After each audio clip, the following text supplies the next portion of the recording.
ఒకటి అట్లా కూడా రావచ్చు. మనకి దాంతో ఏం ఎఫెక్ట్ అయితే ఉంది, పిత్తు రావాలి. ఇప్పుడు పిత్తి నొప్పి అని వస్తుందా? ఇప్పుడు 2 రోజులకు ఒకసారి పిత్తుతారు కదా మీరు? అట్లా ఏం నొప్పి రాదు, ఫ్రీగా వచ్చేస్తుంది. ఫ్రీగా వస్తుంది. సౌండ్ వస్తుందా? సౌండ్ వస్తుంది. ఎలా సౌండ్ ఎలా వస్తుంది?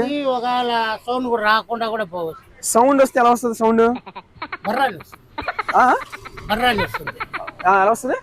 బర్రాని సౌండ్ వస్తుంది. ఓకే, సౌండ్ రాకపోతే ఎలా వస్తుంది? అదే ఊరికే గాలి గాలి బయటకు వచ్చి ఎలాగా ఎలాగంటే మామూలుగా ఇప్పుడు పిచ్చే సౌండ్ వస్తుంది, అది మామూలుగా గాలి పోతుంది అంతే. అంటే గాలి వచ్చినప్పుడు ఒక సౌండ్ వస్తుంది కదా, ఒకసారి రాదు సౌండ్, ఒకసారి రానప్పుడు ఎలా వస్తుంది?